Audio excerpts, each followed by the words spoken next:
Does this work? I hope this works. Wow, that was weird.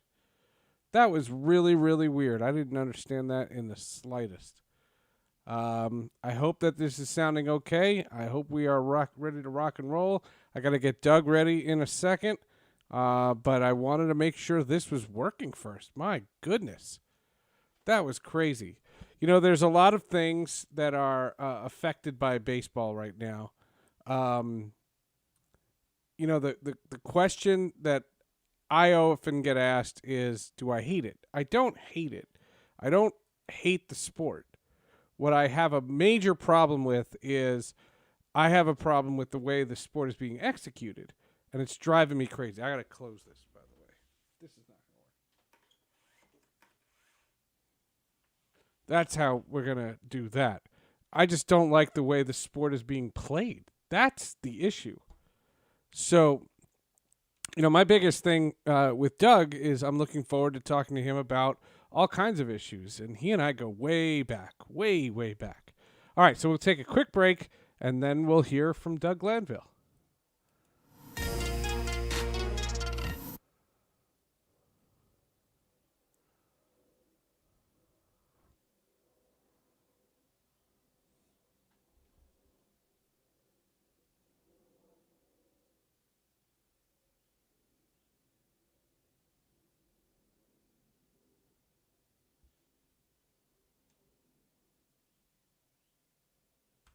This is episode 296. 296.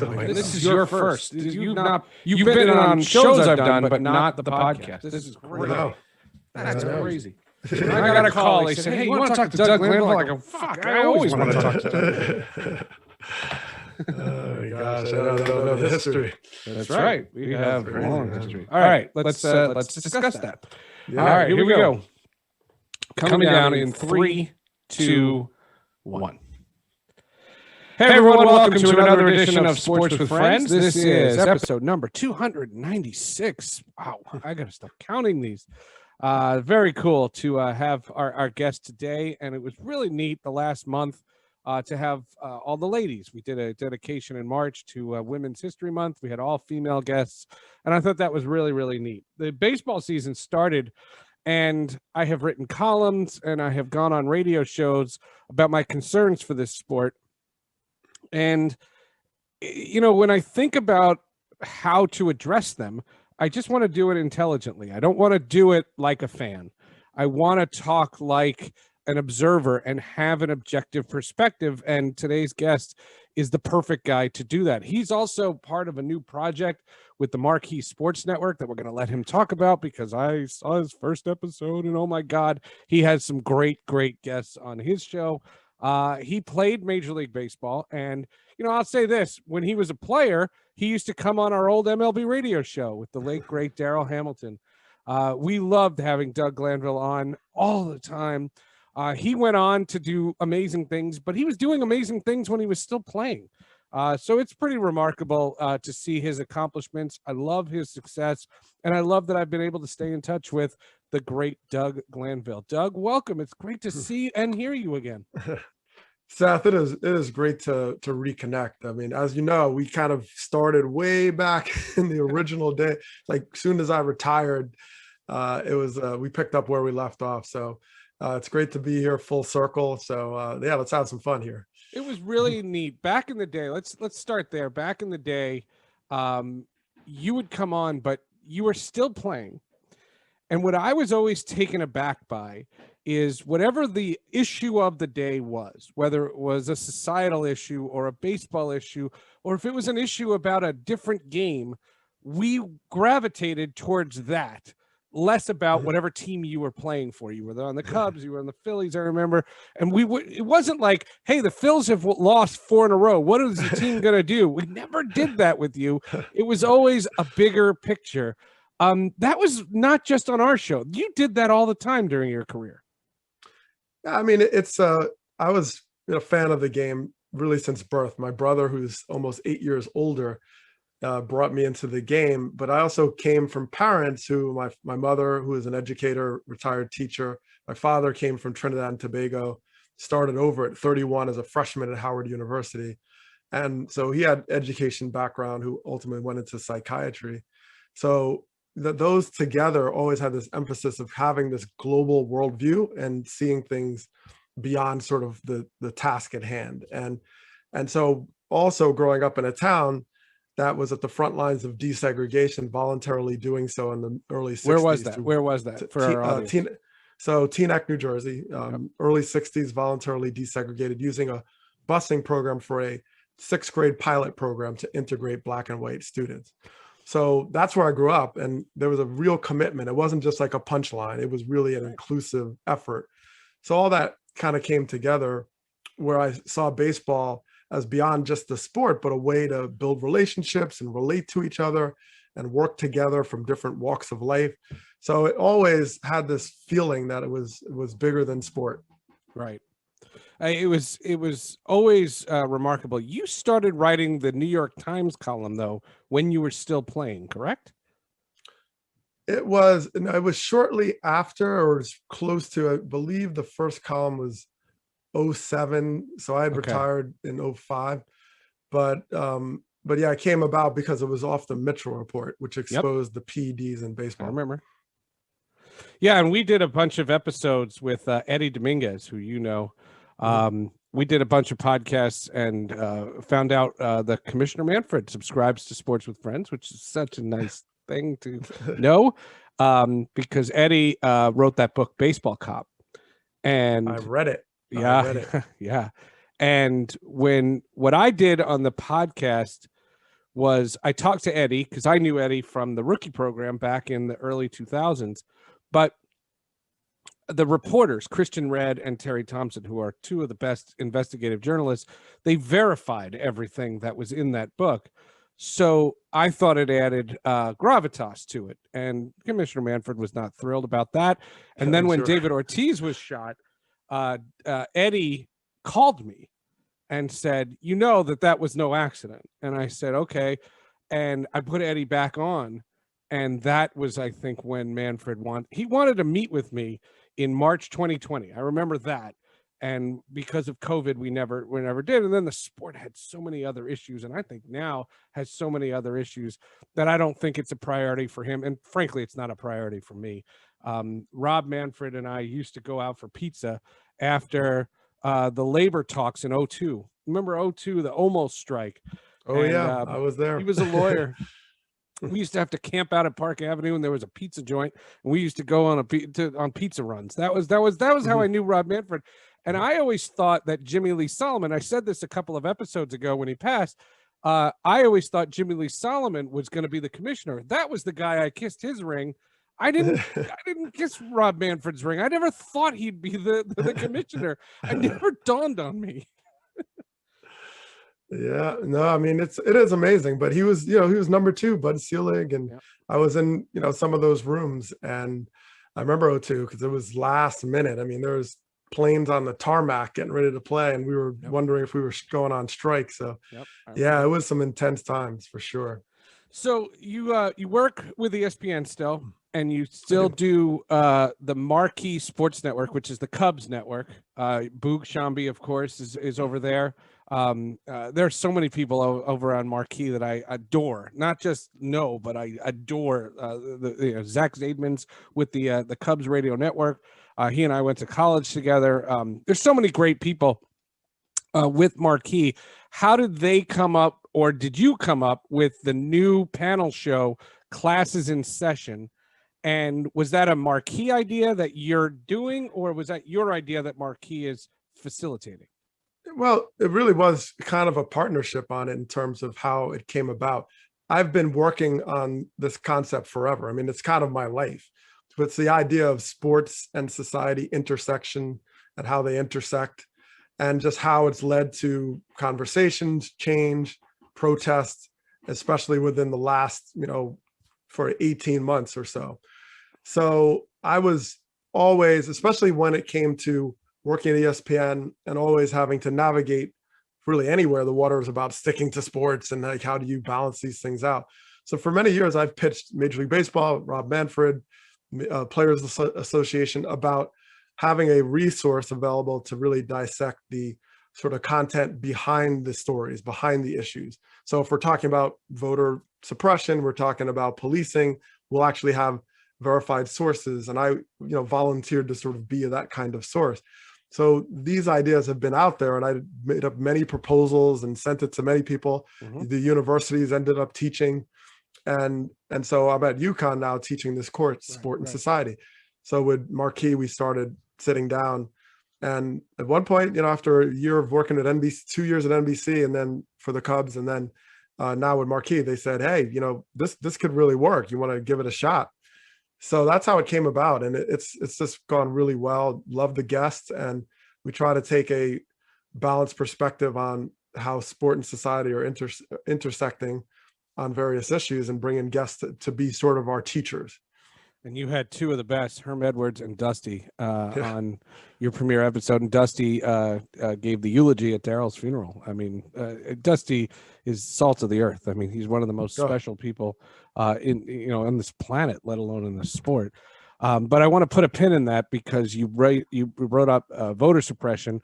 What was your reaction when you saw that baseball had moved the All-Star game? What was your initial reaction? I mean, and now wow. after dissecting it for a while, has it changed?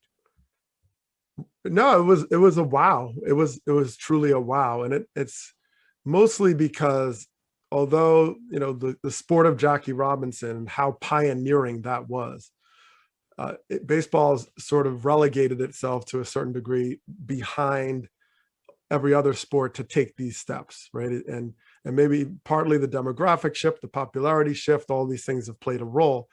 But mostly they just kind of see who puts the toe in the water, and then baseball says, okay, and let's figure out where we play politically here. So they became pretty neutral, pretty non-confrontational, and didn't really take on a lot of issues, but quietly.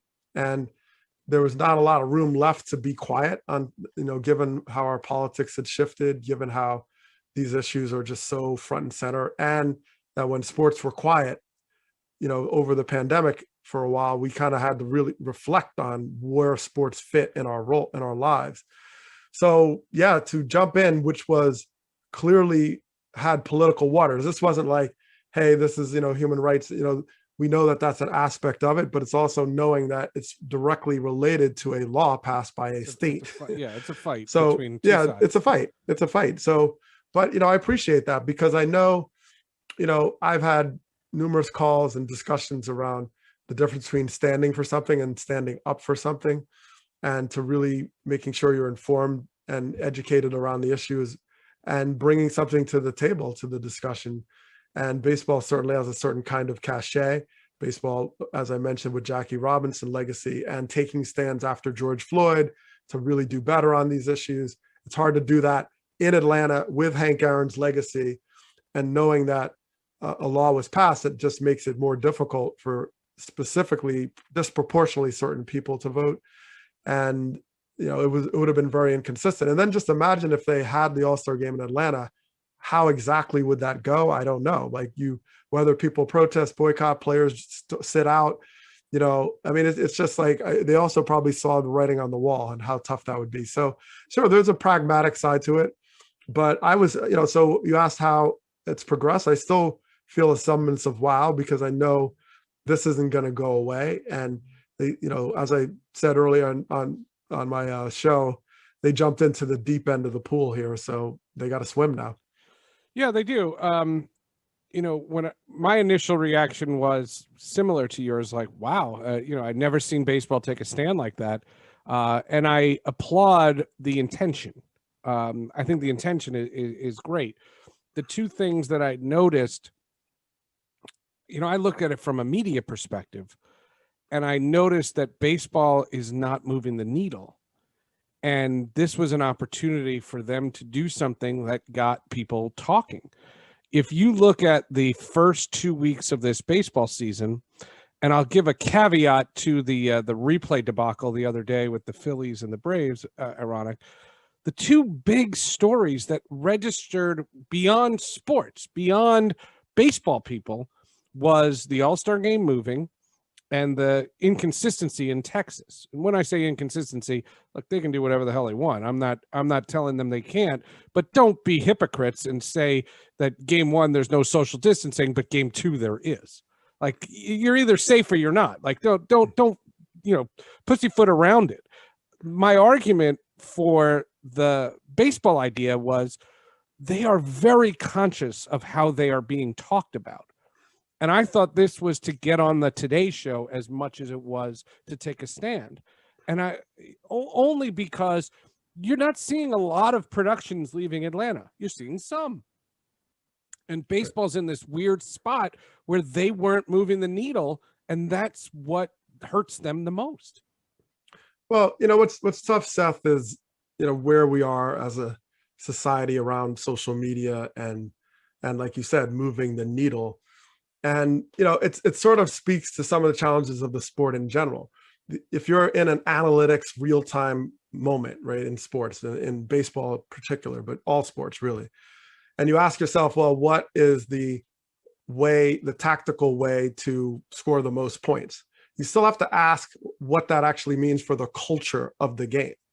And so, it's like in my class, I have Tony Blair's speech in England talking about the difference between generating heat and creating light, right? And I think in a lot of times the media approach is to just generate heat. I don't care how bad, good, controversial. I just want the controversy. I just want the edge, and then have my platform. So the numbers make sense to say, here's your opportunity. Now you got to capitalize on it. But then you also have to figure out like what is actually the long-term approach. And most of the time, long-term is boring, not sexy, slow, not tweetable, but yes, it would be good if it's about voter suppression to go out and then educate about it, go around towns, go state by state. There's a whole lot more you can do. And that's why I said deep end of the pool. That's a big appetite. So okay. I do understand why these sports, have to really think it through. But you talk, people say a lot, right side of history and all these things long-term. But Jackie Robinson, there was a tactical side, right? The Negro Leagues were getting a lot of fans, the East-West All-Star Game, all these things were happening. And they knew that there was something here to tap, but there was also a social experiment to a certain degree that I can't consciously look in the mirror as Ricky, I'm paraphrasing, and say like, man's color really is dictating all this. This doesn't feel right? There's something wrong with that. And sometimes you could have the best of both worlds in taking a stand and, being media savvy, I guess you could say. So it's hard today. It is, because people are going to immediately, be on the attack, and you're going to lose, a lot of people, or people will protest. But, that's what's tough about taking a stand. But think about being a Black player and going through all the things and experiences, like, to that end then, one of the things that I have been working on recently, and something that once we get a green light, I would reach out to you, of course, is I have a proposal for a docuseries, a podcast docuseries on the decline of the African-American baseball player. You referenced this twice, and it's what brought it to me. You referenced Jackie Robinson twice, but in 1977, baseball was 38% Black, and now I believe it's less than 6%. And you talk about, protests, and this idea of the docuseries was brought to my attention talking to guys like LaTroy Hawkins and Curtis Granderson and CC Sabathia, but it was also when I was at MLB, we had to do these little featurettes for Jackie Robinson Day. And there were legitimate players that did not know why they were wearing 42. And I think there's a story there, because the story is it's society, it's race, it's sports, it's baseball versus other sports. There's so much depth to why the numbers have gone the way they have. But that's why I found it so shocking that baseball of all sports was going to take this stand, because the reality of it is the number of African-American players, not dark-skinned players, but African-American players, is so infinitesimally smaller than when you played, but even before that. Well, there's a couple of things. Jackie Robinson, when he went to spring training in Havana in 1947, the year he broke in, it became very clear that it was truly a color line. It wasn't a Black American line, an African American line. It was an international color line. And by the way, racism and colorism and all that, that is a worldwide phenomenon. This is not just an American issue. We just have built systems around the enslavement of a people that still create beneficiaries, winners and losers, however you want to phrase it. So you have that issue of, Jackie Robinson being kind of owned by this sort of American mentality, when really he inspired people of Cuba and Panama and all over the world, knowing that there was this world that really drew a line. And America happened to codify it, and, one drop rules and all these things that have existed in our history. But yes, the fact that Black players, American players in this sort of decline, there's a lot of reasons. And I don't think there's an elegant, clear answer to why. I think you have a lot that's what the docuseries is about. Like, right. There's so many different angles. Right. I mean, it's housing, it's resources, it's flight, it's suburbs, it's all kinds of things. It's criminal justice reform. And everybody you talk to has a different opinion. They have a different opinion, but all can be true. And which, by the way, is the complexity of race in America, or racism in America, because when you're dealing with systems that operate sometimes in the shadows, it's hard to actually identify the causation, right? Okay, what is the real? Is it this? Is it that? And as we get simpler in terms of, okay, I'm going to go throw it on Twitter. You're trying to distill something that's really complicated. Just like what we're talking about, if we take a 30-second clip of this, can we really get, that's how we are in information exchange. What I'd like to see, and it's sort of what I talked about with my class and my show and all these things, is trying to go deeper into the nuances and the different layers to it, and hoping that there's more patience to the conversation, because a lot of times patience is a big part of resolving things and actually moving forward. But when you get into these ideological wars about us versus them and blue versus red and gray, and all this back and forth, and you don't hear, very, very few of us are, monolithic in a way where we just check all these boxes and that's all we believe. We have there's a lot of moderate spaces to have engagement over. So yes, baseball is confronting this, and there's efforts in the draft, and they have programs and ambassadorships and things. The Selig rule, they're trying to figure out how to engage. But as I wrote an article recently on ESPN.com about why I choose not to be a manager right now, even though I check, quote, all the boxes that are today's standards, right. Part of it is not just checking the box, but understanding what it means to live in that box, to really understand it. Like if I take a managerial job in whatever city, USA, me deciding where to live in that whatever city is not a simple thing. It's not like, oh, these are nice houses, it's a good school, I'm just going to go there.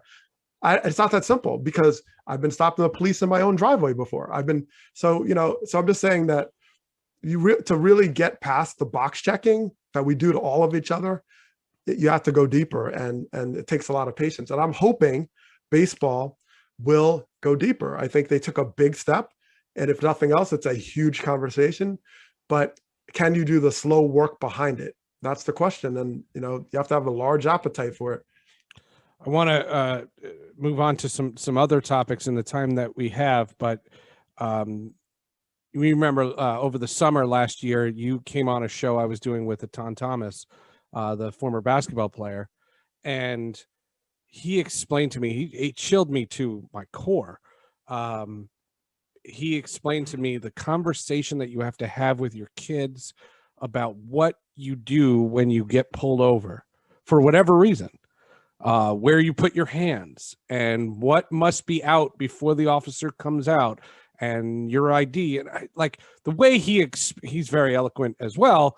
And he explained it, and it really rocked me. It was because I can't apologize for this, but I don't have to have that conversation with my kids. That conversation doesn't exist with my children. And I just think, like you said, there's so many layers to it. It's not open and shut. You retired, you said, in 2005, right? You also do a podcast for The Athletic with Jason Stark. And Jason has been on this podcast before. And Jason gave me a stat in 2018 that scared me. It really did. And Jason said, because I don't want to take credit for something that I didn't come up with, and I have a Larry Stone stat too, because these aren't mine. Jason said that in 2018, Major League Baseball had 11,000 less balls hit in play than 2008. Now, you've referenced Jackie Robinson. I'm not talking about Jackie Robinson's day. I'm Right. not talking about even we're not two old men sitting on our front porch, looking at Major League Baseball saying it was better in my day, Willie Mays and Mickey Mantle and Hank Aaron. And that's not what I'm talking about. I remember 2008. I covered 2008. That had a sport that was fundamentally different.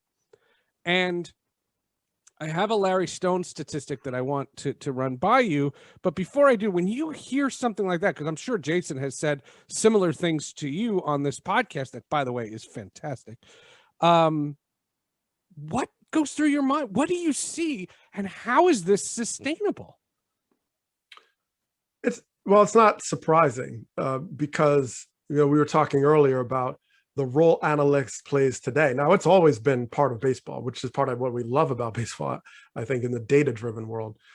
But what has happened is it works in real time now, right? Your decision-making, the synthesization of all the data that goes into throwing a pitch or shifting a defense, it's happening in the game. It's become the game.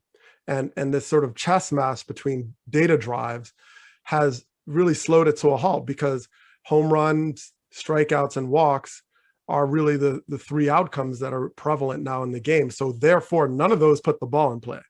And when they are in play and you have 15 guys on the right side of the infield, I mean, you're not seeing action. You're not seeing hits. And look, it's a natural progression for the game, especially in baseball, to look at the data and try to create, a chance to win. Now, we had Joe Madden on that very podcast who said, everybody has the same data and therefore everybody's producing the same car. And that's part of the problem with if you go back to 80s, 90s, whatever, where you had different teams had different styles. And if you were the Brewers, you were the Bashers, and the Cardinals used the AstroTurf, or, you just had different styles of play, and your community could own that. Now everybody's trying to outdata each other. And what happens is you create a very risk-averse sport, and everybody could connect to the idea that risk has excitement to it. The low percentage play, even though you're not necessarily with a calculator, is exciting. Stretching that double into a triple, stealing third with one out. But when I was saying, oh, well, should we steal third? If you make it, you've increased your run probability by 20%. But if you get caught, your run probability went down by 40%. So 20, 40, then I'm not going to do it because my risk and reward don't align. So then you never do it. And that play disappears, as does the hit and run, as does the bunt, as does the stolen base, as does the pitch out, as does things. It's almost like extinction. It's really like extinction. The play didn't adapt in the culture. So these things are just going to fade away. And Theo Epstein was on our podcast saying that we've taken the information, and people, when we polled them on the declining things in baseball that you'd like to see that are exciting, they were doubles, like hustle doubles, triples, and stolen bases. So yes, great athletes are on the field. We're not getting to see them. We're having 8 minutes straight with no balls put in play. And that's a problem. It's a problem ultimately, because you're playing the numbers game. It's like the housing crisis. Someone figured out how to game the system. And for a while, people just making a lot of money. You're like, forget it. Right. People are making money, whatever. I don't care about these subprime lenders. I don't care about them. And then all of a sudden, eventually you bubble out, and the game has to be adaptable. One quick story before I stop mentioning that. Denver Nuggets had a game where they were down by 2 with time running out. They had a 3 on effectively 0. And Jamal Murray goes to the 3-point line, pulls up, even though there's nobody back there, and then realizes, lets the defense catch up to him. Then he passes to another teammate who stops at the 3-point line with time running out, and then shoots a 3 and misses. I was like, what are we doing? Like, you could have just gone down the court and tied the game, but they're so programmed to shoot the 3. Yep. And so this is not just a three has changed basketball, but it has not made basketball unwatchable. It's changed it. There are people who have the preference saying, I prefer the Charles Oakley big man, that idea. And I get that. Let me give you the Larry Stone number, because what I've noticed in the last 2 weeks is more media people that I follow on social media are catching on to something that I've been talking about for years. And I've known you, and you've talked about this for years. And like I said, I've done these podcasts.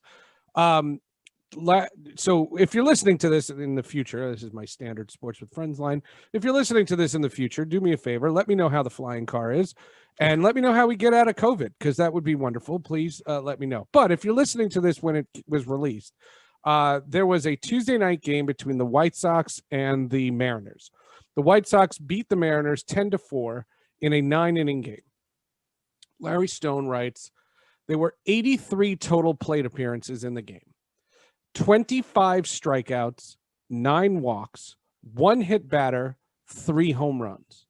That's 46% of plate appearances resulted in no balls hit in play, and that game took 3 hours and 45 minutes. So not only is it slow, it's painstakingly slow. And those numbers to me are unsustainable, in that this is not the steroid crisis. This is not the dead ball era. This is being taught at the minor league level. This is being taught by a lot of people. You mentioned managing, and I don't want you to be a manager in today's game, because the managers today, the trend, and this is not to show Torey Lovello or Craig Counsell or Alex Cora. These guys are younger than ever before. They are good communicators because they can relate to today's player, and they're following instructions. There was that guy in Washington. They were going to talk about firing the Nationals manager, and they were like, why would he? He's doing everything they're asking him to do. I'm throwing a lot at you, but this? But think, all right, okay, let's talk about the steroid thing. They're connected. All right. So what happened in the steroid crisis? Well, you come off of the strike and the lockouts and all these things, strike, and then you get the game back because McGuire and Sosa have their major race. People came out. They loved the home run. Home runs are king. Then you have a generation, which, by the way, was my entire career, where everybody's trying to hit the ball out of the ballpark. That was before launch angle, before analytics really drove it. That was before 11,000 less balls hit in play. Well, yeah, true. It was true, but that's where it was trending. McGuire wasn't exactly a contact hitter. I mean, Albert Pujols was, a freak of nature. The guy's amazing and made contact, but that's where it was going. They saw the rewards of the power game and the power pitching, and now radar guns, right? What happened? So there's always precursors to when all 30 teams dive in and say, now I just have to beat you at this particular kind of game. So yeah, absolutely not having balls in play. But as we're bringing Tom Murray, an ethicist who I love. He says, you reward what you value. You reward what you value. Simple. So until you change the value structure around it, whether it's economic or whatever, then you're just going to keep rewarding it. Bill James, a couple of years ago, I think it was going into the 2019 season, outlined that it was the first time in quite a significant amount of time that the top 10 teams that struck out started to lose. They started to lose. For a while, it didn't matter. So like, oh, go ahead, strike out. You're still winning the division. So until you see the direct consequences, whether economic value, winning, all those things, it's really hard to change that culture. And you're going to be very myopic about it, because you're not going to look at like, hey, fans are leaving, or they're watching YouTube, TikTok videos instead, or whatever it is. That's the crisis. But it's hard to feel it in real time when certain things are still looking, good, right? You kind of can be very tunnel vision about it. So I hope there's effort. Theo Epstein, they're trying to do certain things, but it's going to take a lot to reverse it. A lot. Well, in the weirdest part, do you think that the numbers were going to predicate this proliferation of launch angle, or did something like the shift lead to that? because again, if you talk to anybody who's above 50 years old, they'll go, why don't they beat the shift? I don't understand. Why don't they beat the shift? And I get that. I understand it, but no incentive. What's the incentive of beating the shift if home runs are king? And you know, you mentioned Theo Epstein. Theo Epstein's such an interesting case. He left a franchise that had success to address some of these issues, whereas Brian Cashman, and I don't want to give the whole background because I don't want to divert too far from the topic, but Brian Cashman said to me, not on a show, he said, my job is to win, not to entertain you. So the argument can be made that this boring way of playing baseball is better, and that these teams are trying to win because there's a lot invested in these franchises, and the franchise valuations are demanding that you do whatever it takes to win. So you could say, like, let's corporate change the sport, but how do you legislate this? Like, how do you, you can't expect that one team's going to wake up one day and just say, you know what, this launch angle stuff, it's not working for us. Right. Well, you're going to look at the other team and say they're doing it. You know, it's like saying, it's hard to do that when you face it. But look, this is how simple the game's culture could change. And Theo Epstein mentioned it in our podcast. He's like, if we move the fences back 75 feet, but if you just did that one thing, you have a completely different game. Mm-hmm. So that just tells you how much power there is in changing a culture. It's really that simple. And I'm not saying it's simple answer. It's just how quickly one thing can change things. You move the mound back 5 feet, whatever. Right. So everybody has to get in that room like a declaration of independence and say, all right, this is what we're going to value. And we're going to take a beating for a little while, and maybe it's incremental. But, but you also have to convince people, is it really broken, or is people just freaking out and not adapting? Because you always have that too. We always go over the data of the 5-6 kinds of fans. There's the sort of traditionalists, there's the futurists, there's the ones that only watch during the World Series. You have all different, and they're all in fairly equal percentages. So you always have to ask that question. And if people keep saying, baseball is boring, baseball, then of course it becomes part of it. But I, as a player, certainly agree that who was always embarrassed to strike out at Dodger Stadium and have to take a monorail practically to get to the dugout, I didn't want to strike out. And I also wanted to put the ball in play and use my speed to put pressure on that. But does Jackie Robinson play in today's game? I don't know. He doesn't have the home runs. Maybe he becomes like a utility infielder. I don't know. One of the greatest players of all time. So, is that a problem? I think it is. I think it is, because he's just a great player. But like I said, until you take the incentives, it's like anything we've just spoken about, racism, until you take the incentives and really hit it head on, where people are still beneficiaries of certain systems, they are going to fight you tooth and nail, no matter how awful, evil, terrible, money-making, whatever. And that's what's hard about it, because in the end, there is a business in the shadow. One more topic that I wanted to address with you, and that is, I think there is a two-pronged crisis at hand. The first crisis is December 1st, which is the CBA, the collective bargaining agreement. Yep. I think that if the vaccinations go where we are, we get this herd immunity, whatever that is, however we get back to some semblance of a normal life, and we can have full stadiums in every part of the country.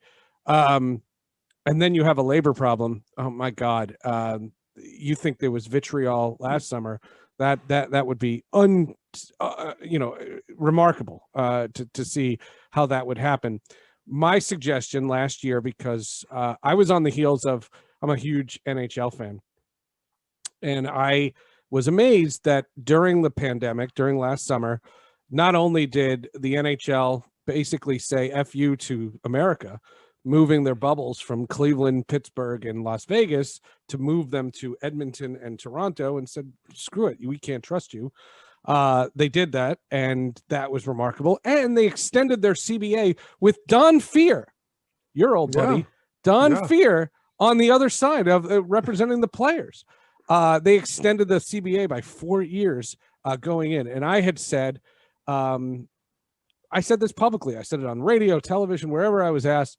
I said I would have chalked the 2020 season and blame it on COVID, and lock yourselves in a room quarantine for 14 days, whatever the rules were at the time, and don't come out without a collective bargaining agreement, because unlike the 2002 negotiation or the 94 negotiation that I researched extensively, this seems like a philosophical problem. They're talking about trying to change, payroll slotting and arguments about openers and changing the way pitchers are being paid and all these different things. They have so much that they cannot agree on. I don't see how either side concedes enough to save this. And I think that's crisis part one. Crisis part two is, I'm in my 40s. When I'm in my 70s, I don't know that any of the current 15-year-olds are going to give a crap. That's crisis two. But crisis one, what do you make of this? And how perilous does this really sound? You're a practical guy. Yeah. Be pragmatic here. Yeah, it's perilous. You're 100% right. It is perilous. And being part of the Players Association and being the union rep and the executive subcommittee for almost 10 years. I remember those days. You used to come on the show and you would always talk union stuff. Yeah, I mean, it's so. Look, I think they've had a legacy and a history of contentious debate. And most of the time, certainly through my career, it led to a labor stoppage. Now, actually, miraculously, that has not happened. But it's always in the public domain. It's very public. And I kind of wish that would be a little less, poisonous, I guess I could say, in terms of how that's communicated. I don't think it endears them at all, that especially, as you said, what we're facing as a society in a pandemic. And so it is perilous, because if you end up not starting or all this, when you have an opportunity, as baseball does, associated with the spring and coming to life, and you end up locking people out, and it's going to be horrific for the game, horrific. And so but once Tony again, better than I do. You know Tony Clark better than I do. You played with, sure. or against. Yeah, him. and he was on the executive subcommittee with me in those late years with Don Fear. And yeah, Tony. But does he know? He knows all of this. Like, he's not a dumb guy. But he doesn't hate Manfred the way Fear hated Seeley. So it's different. It just seems like they're philosophically opposed. Well, I think, you have different marching orders. You may have a personal relationship, but you have different marching orders about the 30 owners versus the constituents and the legal team. Tony is not a lawyer, or he's not a lawyer. He's not an attorney by trade. So you have to consult, and you have to have a panel of people that, you can trust and figure that out. So there's always a filter that has to happen for Tony. And that's fine. He's a sharp guy, but it's a different type of battleground. And yes, they both are very aware, but that doesn't mean that this could still be protracted, frustrating, embittering, and then all of a sudden now you're in a situation where games aren't starting. I don't know. I think it's going to be a battleground without a doubt. It's just how long it will take and how much public faith you might lose in the process. And it's not enough to say, well, they'll come back, because we don't know. We should have less confidence than ever about people coming back a certain way, because first of all, it may not still be safe as it needs to be fully open. So you have that problem. And then there's a lot more competing interests today than ever. You can sit at home, which we have, right? And just watch it on video. I didn't like when Manfred, he did one interview during the World Series. I thought it was with USA Today, where the first thing out of his mouth was all the money they lost during 2020. And I just was like, yeah, but no one's talking about how much money you made in 2019, 2018, 2017, 2016, 2015. Like, how far you want to go back? The .com alone was a financial boon for the owners. And, just to think about what I can't take seriously a poor owner. I mean, these owners, their valuations of these franchises are in the billions range. So we're not talking about, they're not eating oodles and noodles for dinner, and neither are the players, for that matter. But right, I just see this one as being different than the past. And I've covered the past, and I've seen the past. We were there, but I just remember those being very simple. It was salary cap or no. Like, that was it. Yeah. This is very, very different. Well, it is different. And and it's true. Salary cap is, die on that hill, Players Association. That's how it will be. Right? That's all it was. But as you mentioned, it's just gotten more the complexities of it. I mean, even if you extend sort of First Amendment rights or, the NFL or something, I mean, these are the existential things we're facing now. There's social issues, and do you cancel games? I mean, there's a lot more, and I don't think that's unusual. As a society, we've gotten many more complexities to our society. So I don't feel like that's necessarily a negative, that you have to take on more things and more responsibilities, but it is more things to fight over. And back to your point about, the All-Star game, it's so much better when you could philosophically agree on what you stand for as an institution. And that is to say, Adam Silver in the NBA, when you have a certain kind of alignment and the players are with you and you reflect that makes a difference. And I do wish for baseball that they can get back to that place. But they've had a lot of renegades. I mean, Branch Rickey was a renegade, I mean, clearly, so, and they eventually came along. It took 10 years, 11 years for some organizations. So, but baseball, that to me would be the next step. And it's going to be, they've shot themselves in the foot many times before. So, and I've been part of that, so I know it's not easy. But they cannot continue to rely on certain loyalties. It's just a different day now. And I hope they see that. I hope they do. Part 2 of the crisis, though, deals with just we talked about moving the needle, and, just to kind of bring this full circle. I've had a joke for radio stations, and I tell radio stations, come out of a random commercial break with a random soundbite from Mike Trout and give a t-shirt to the first guy that can recognize his voice. And nobody would. And yet, and we talk about 2021. This is 2021. If I did the same experiment with Barry Bonds, Sammy Sosa, Derek Jeter, David Ortiz, any of those guys, they're household names. It seems like the stars of just a few years, like Jimmy Rollins was a star. Like, he was a star. Is there anyone on the Phillies roster that's a star? And, we talk about this Ronald Acuna Jr., who is, a super player. I mean, a superstar talent. I do not deny the talent that these young men have. I just find that they don't resonate and that nobody knows who these guys are. There was the joke. You remember during the NBA bubble, the Clippers player, Lou Williams, got called, he left the bubble to go to a funeral and wound up hitting a strip club. Totally. Right? Remember that story? Yes, absolutely. The Marlins found out that 6 guys on the Marlins went to that same club. And I talked to a Marlins official, and I won't give his name out. And I said, how come that took contact tracing? And he said, they could have been in uniform and nobody would have known who they are. Do you resonate? Like, you cover this sport so closely, but do you notice this? Yes. Well, look, it's not okay. And I don't think it's all negative from the standpoint of what baseball has kind of been about. It is a national sport that's local.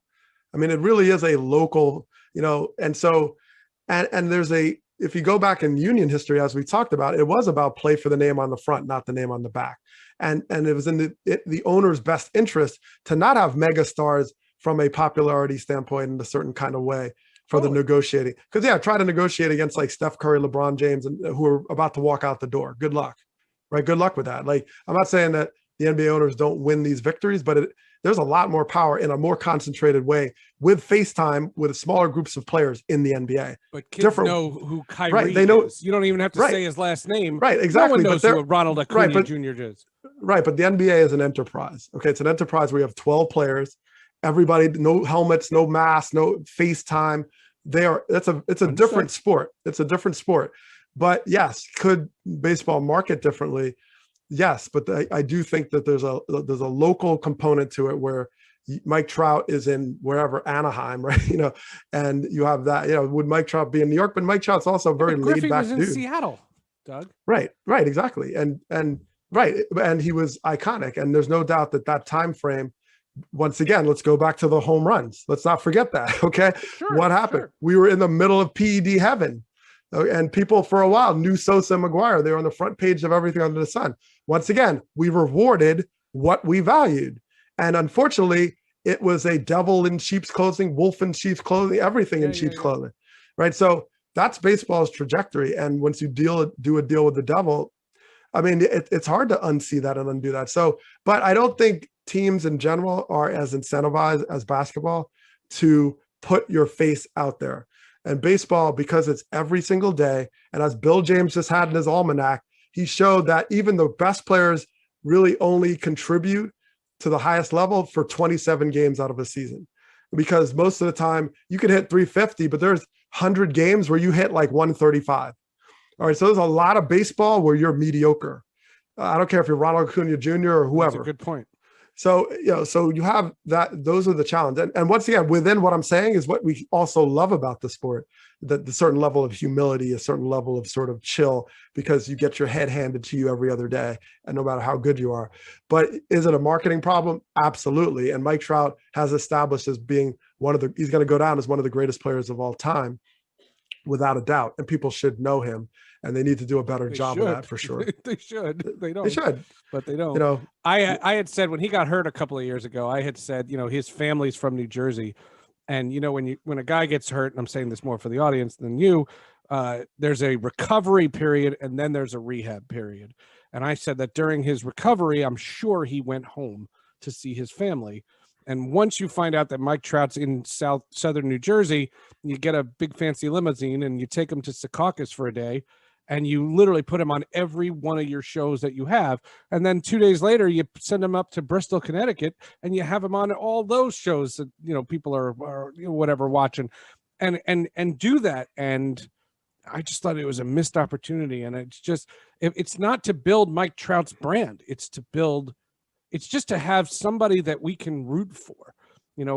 People root for Naomi Osaka. Tennis is a sport where people root for people. For you have to have a reason. It's not like your hometown fan, it doesn't exist. But keep in mind, Seth, baseball, you are literally a fungible asset. You're literally a depreciating asset. Yep. And in the system today, which we just described analytically, that's all the more true. You're a cog in a system that works a certain way when you are plugged into the right scenario. And so that makes you very disposable at a certain level. Even someone like Mike Trout, who will age at some point and be like, oh, whatever, you're gone. So you have a problem with that. And tennis was personalities, Bjorn Borg versus Jimmy Connors and McEnroe and all these cats. And baseball just does not have that. And some of that is absolutely intentional, but some of it is actually how the game kind of operates, especially now with the data drive. So I don't know. Well, I guess part of it is, yes, people should know Mike Trout, no doubt. Certainly sports fans, but they should also know, if you're from New Jersey, you should know Senator Cory Booker too. Like, you should know, there's a lot of people you should know about what we're dealing with in our country, right?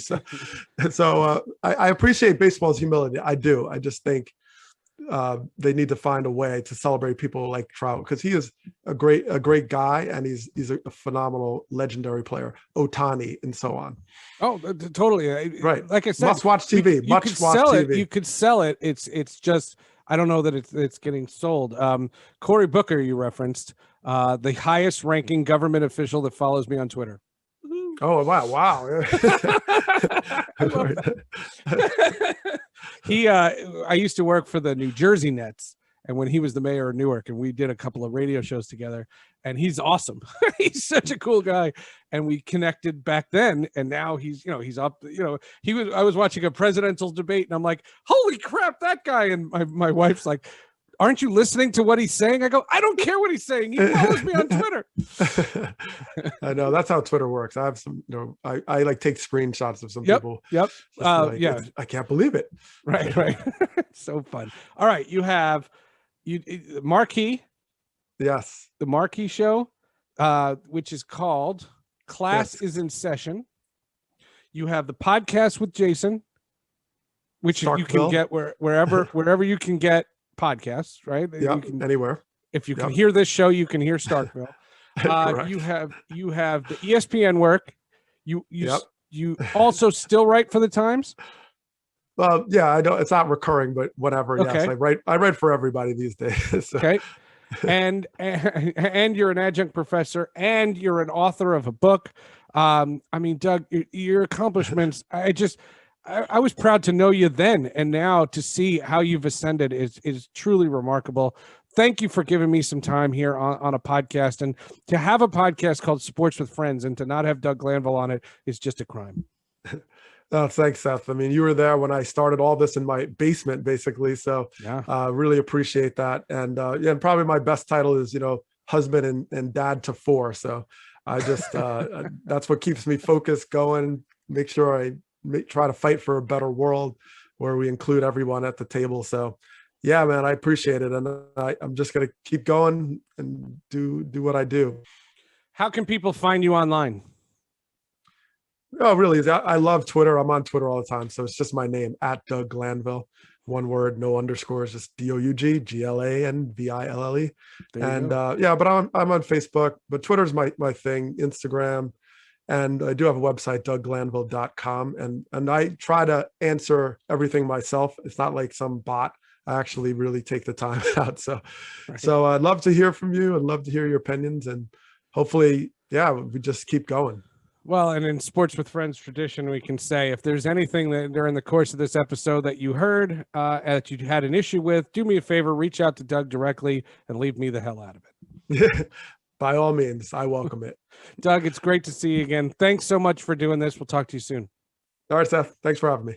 That's Doug Glanville. This is Sports with Friends. Thank you for listening. Thank you for subscribing. We appreciate the ratings, the reviews, the whole thing. We'll be back next week with another edition as we get to the mighty 300th episode. We'll see you next week. Thanks, brother. Yeah, man. Wow, 300. That is crazy. That's crazy. Yeah. Well, part of the number getting inflated was I would go to all-star games and I would interview like 10 players. Do 10 minutes with 10 players. And what I realized was the Baltimore Oriole fan doesn't want to hear me interview some dude on the Red Sox. Right. So what I did was I made them separate episodes. So like back then, in the beginning of the podcast, I would put out 10 episodes in a week. You know what I mean? Because I would do whatever 10 all-stars I could get, and it's not just baseball. I've had, football players, and Eli Manning's been on the show. Martin Brodeur has been on the show. Like, it's a bunch of people, but it's growing and growing and growing and growing. And like I said, thank you. What I like about it is you can go deep on something, because if there was something that I pushed that you didn't like, you could say, let's not go there. I take the whole thing out. And it's that to me is the safety net that you have, so that as an interviewer, unlike when you're live on the radio or on television, as an interviewer, you can ask that really hard question and get the best answers, because you have that safety net of, okay, if I fuck it up, don't worry, it'll come, we'll take it out. And that's a total difference. And that's something I learned long ago with podcasting. The original idea for Sports with Friends was I was going to do a show with Daryl. And then I was going to do a show called From the Press Box, where I was just going to interview writers. That was it. I was going to do 2 separate podcasts, and then Daryl died, and then I wasn't going to do it anymore. And I just said, you know what? I said, if I'm going to do a show, I just want to talk to friends. And my mother was playing that game Words with Friends. And I said, well, why don't we call it Sports with Friends? Yeah, man, that's great. That was the idea. And so, we're going into our 6th year. It's crazy. Yeah, that is, wow. That's amazing. I mean, that's what it's about, man. Just hanging out. That's what I do with Jason. I'm just like, this is a guy I've known for 30 years. Of course. So I'm just like, hey, let's just talk trash and have fun. And yeah, it's fun, and people enjoy it to come out. And so, yeah, I appreciate your work, man. We've been had like a parallel lives in many regards, and the things that we're interested in about sports. So no, I've always been an admirer. And it was so funny because, Joe Favorito has been doing some PR, I guess, for Marquee. He calls me up, and he doesn't know that I know you. And he just says, hey, do you have an opening for Sports with Friends? Can you talk to Doug Glanville? And I went, Doug, I was like, what are you talking about? Of course. Yeah, we talked about some serious shit too. Yeah. And we could have done the whole thing on the voting stuff, but I was like, there's so much I want to cover, and I didn't want to keep you for more than an hour. No, that's cool, man. I mean, I jump in. It's comfortable to me because that's how I mentioned growing up. We had the conversations, and so I know people call them uncomfortable, but actually it's just familiar to me. and I'm prepared. I just try to have information. People come at me about voting Georgia. I'm like, okay, let's talk about it then. Well, Harold, when I started the podcast, this was, after I rebranded it Sports with Friends, Harold Reynolds was at a winter meetings and we were talking socially, and I was talking about the podcast, and I said, if I'm out at a bar with you, I'm asking you about your family or about that guy, or we're making fun of somebody. We're not talking about the real issues of the day. But if I say I have a podcast called Sports with Friends, you want to sit down and do it, you cover more stuff. You know what I mean? It's more intimate. And that was something I had to experience because, Daryl and I did a show before it was a word. Mm-hmm. I don't take credit because this wasn't my idea, but someone at MLB had the idea to take 45 minutes of Staying Hot and make it an MP3 for this new device, the iPod. Mm-hmm. That was the way it worked. And when we started hearing the podcast, I'll tell you a quick story. Daryl, you remember Daryl was obsessed with Seinfeld? You remember the Seinfeld when Elaine took all the birth control sponges? Yeah, no, I didn't see a lot of Seinfeld, but that's all right. Yeah, but there was a line where if she was meeting a man, she would have to decide if he was sponge worthy. And Daryl used to make a joke calling it podcast worthy. So if a caller would call up and say something stupid on the air, he would go, now, do you think that's going to get on the podcast? Do you think you're podcast worthy? Like, that's what we thought the word was. We thought it was a joke. And then in 2005, I started hearing about Ricky Gervais had a podcast, and like there were other people that had podcasts, and we had been doing it for 18 months. Yeah, that's amazing. Crazy. So, and it's weird because if I knew whose idea it was, I would tell them because they're one of the world's first podcasters. Yeah, I mean, it's amazing, and now everybody's in the mix, man. Everybody has, but it's good. I mean, I appreciate it. Yeah, so. I agree. All right, so this will be out later today. I'll tag you on it, and man, it'll be great. Thanks again, my friend. All right, Seth. Good talking to you, man. All right, see. My best to your family. Care. I'll see you. Bye. Will do. All right.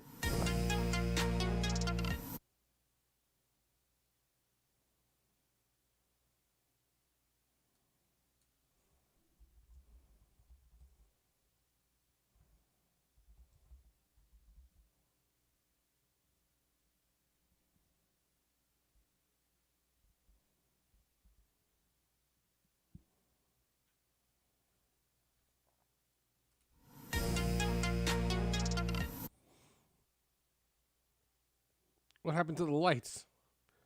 Why all of a sudden? Ay. Streamlabs. This is crazy. This is so dumb.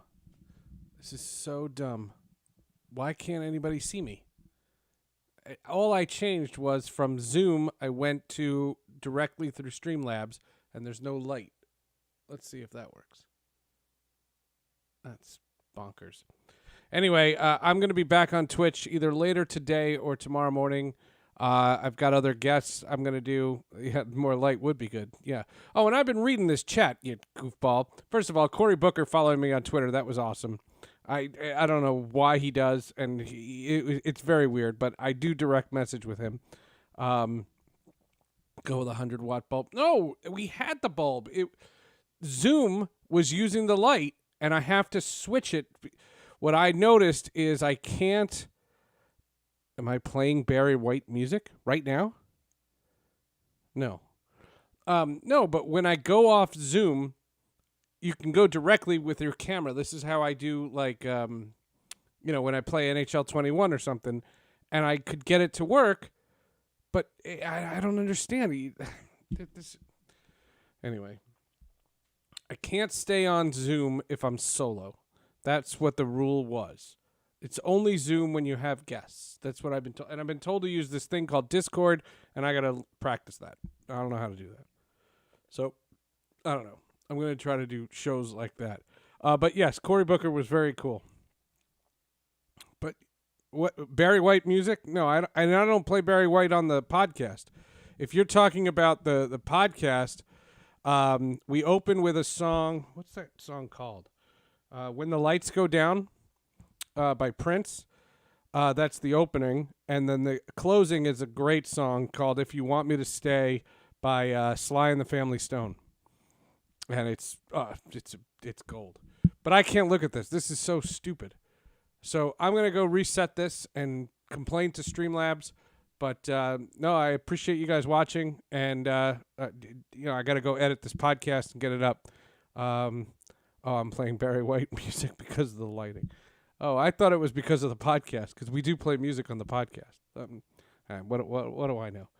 All right, I'm going to wrap this puppy up. I'll be back either tonight. If it's tonight, it's hockey. If it's tomorrow, it's a talk show. That's the deal. I'll see you guys later.